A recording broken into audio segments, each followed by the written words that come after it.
Hey viewers, welcome to another game of the Casual Pro Gamer. Messed up the keys a little bit there.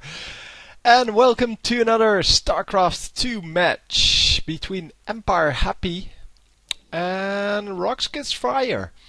So, yeah, this is another Protoss versus Terran match, just like the last one. And yeah, actually, this is the same player as the last one, and this is a teammate of, well, the guy that played in the last game against roxkisFRAER. So, yeah, Protoss going out really early with that scout, and actually super early, before his pylon even. And he is probably planning something, because this is too early to just get past this defense, I would say. But maybe it is just for that. Maybe he just wants to make sure that he gets past this wall in. But yeah, it's a little bit early for that. So he's going to attack this, but yeah, attacking a supply depot with a probe is not going to do anything. So he's going to attack the SCV building the barracks then. But that's also not going to do a whole lot.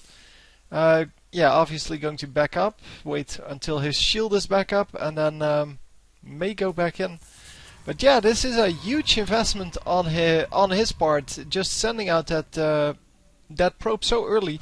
And well, he of course is going for the gateway assimilator, going to try to harass as much as possible, trying to pull off SCVs from this mineral line.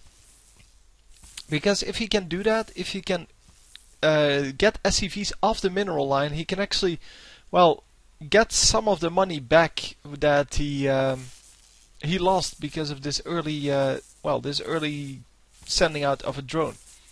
Yeah, probe, whatever.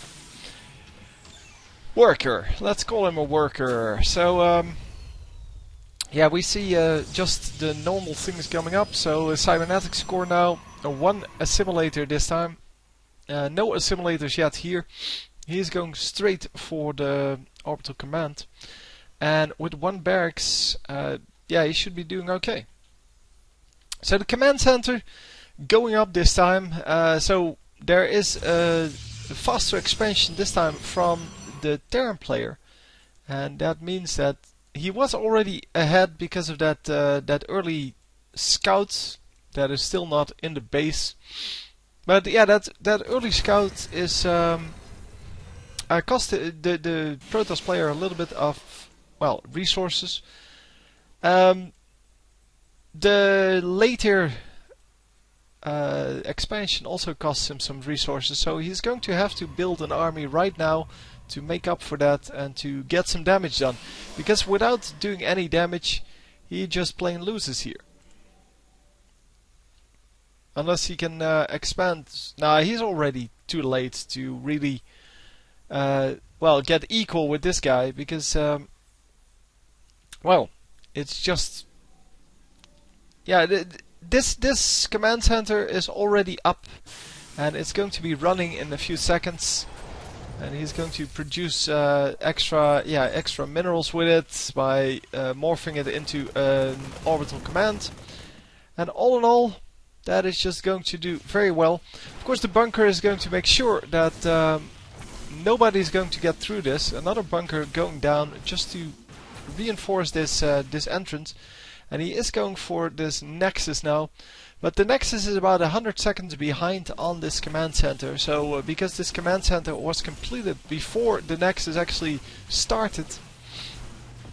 And yeah, that is going to be a big deal. So this destructible rocks, yeah, that's going to take forever to take down. Not even half done. And another bunker has been produced. He's getting another bunker out. And actually, yeah, he's going to harass the zealot a little bit. The stalkers can still fire on it, but it's going to go even slower now. Oh, incredibly slow. And I don't think that he can actually pull this off. But he still might be able to do it. 2 extra gateways going down because his new base is up. And yeah, he only had that one warp gate up.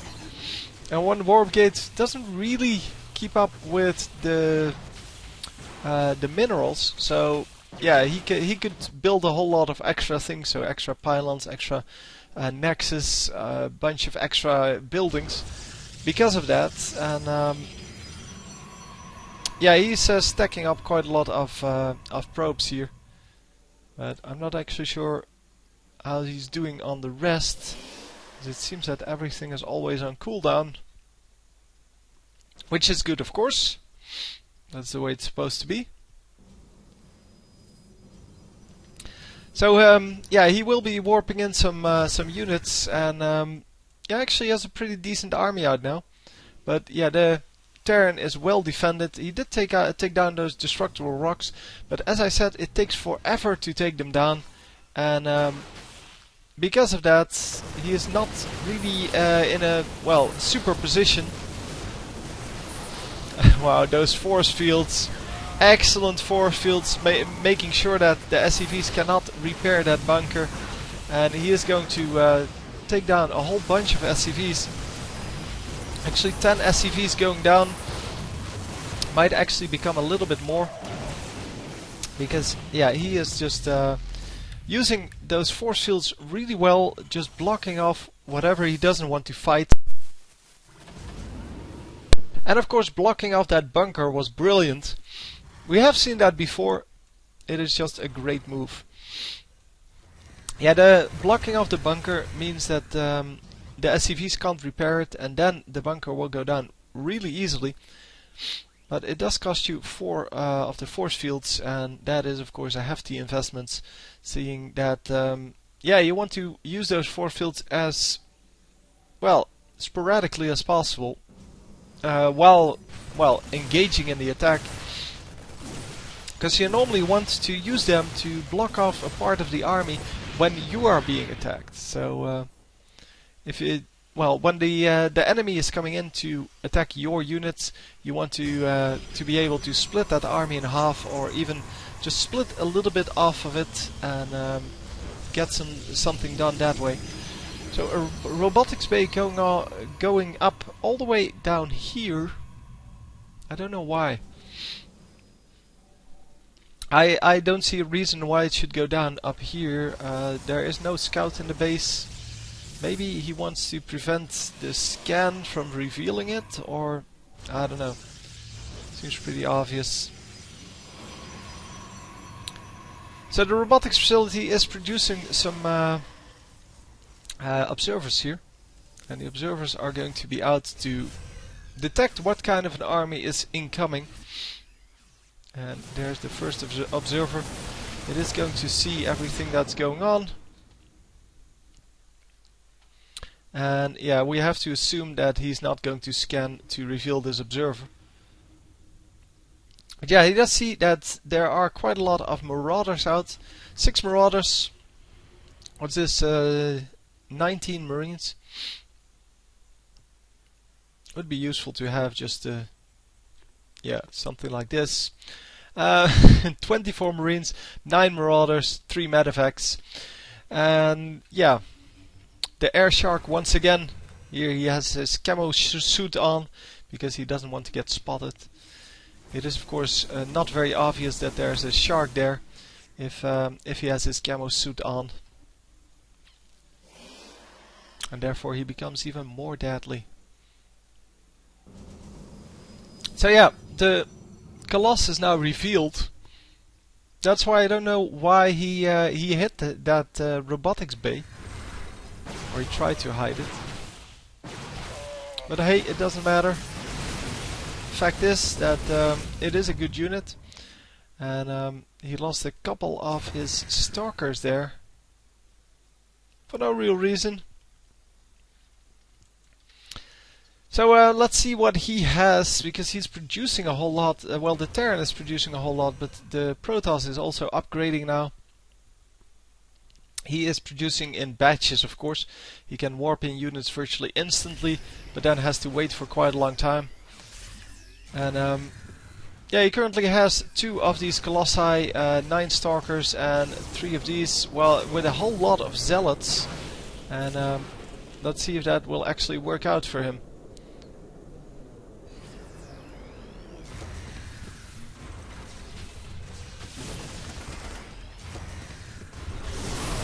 Wow, a nice ambush there by those Colossi, getting a whole lot of damage done. And there you go with the force fields.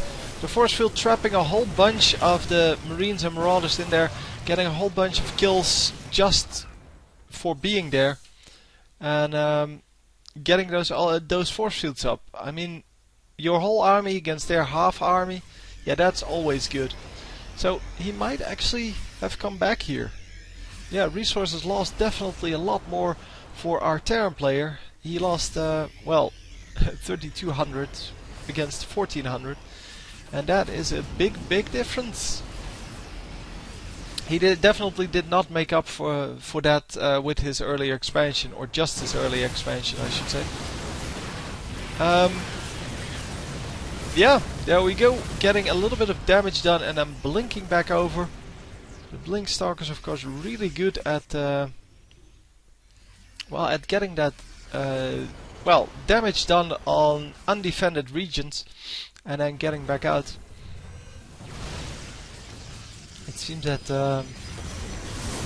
that the Stalkers are, yeah, they're quite damaged here, but they are going in because all they need to do is protect these Colossi, and once they protect the Colossi will do all of the damage.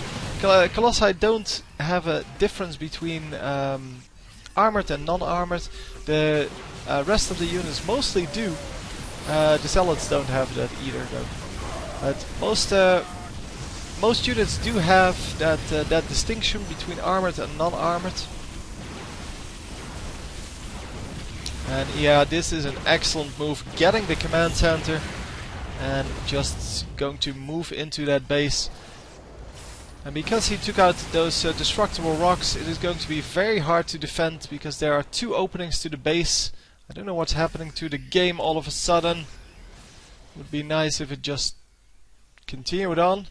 But yeah, a huge amount of Stalkers here, and yeah, he has more Stalkers than there are units on this enemy team, and he still has those 3 Colossi which are full health, not even losing the shield on those.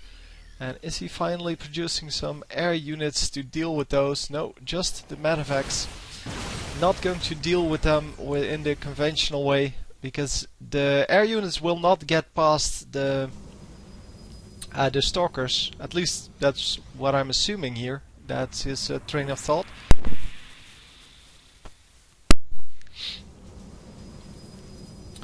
So, the 2 supply depots up, but for the rest there is nothing there. And killing those supply depots, by the way, doesn't do anything, because the supply is still pretty high. It's 50 supply off, and they provide like 8 each, something like that. I don't know, something like that, right? It doesn't say. Anyhow, yeah, now it's all about the Terran player. The Terran player needs to be able to recapture that base on the right, and until then he is kind of screwed. So he's going on full with his entire army, and yeah, even has his SCVs there. But yeah, the SCVs are not going to do anything. The nice focus here from our Protoss player made sure that he blinked his Stalkers into the army so that they wouldn't attack the SCVs that were over here. The Zealots take out the SCVs, and then, well, he just loses because the army from the Protoss player is way bigger. So yeah, it was just that beginning where the Protoss was behind, but then after he got his first attack off, he gained such a huge advantage. He was actually able to expand. Yeah, I didn't mention that, but he's expanding again. But yeah, when he took out this, then it was completely over, because there was no way the Terran player was going to recapture that against the army that was there. And actually a Ghost Academy. Wow, we don't see Ghost Academies normally, because they are expensive and they don't really do a whole lot. You need a ghost to actually land a nuke, and if you land a nuke, then yes, they are very good, but yeah, landing a nuke is the problem, of course, because these guys are pretty good. I mean, landing a nuke versus me, that's pretty easy. But landing a nuke versus these guys is pretty hard to do because they have eyes everywhere. So anyway, hope you enjoyed, and I will see you next time. GG!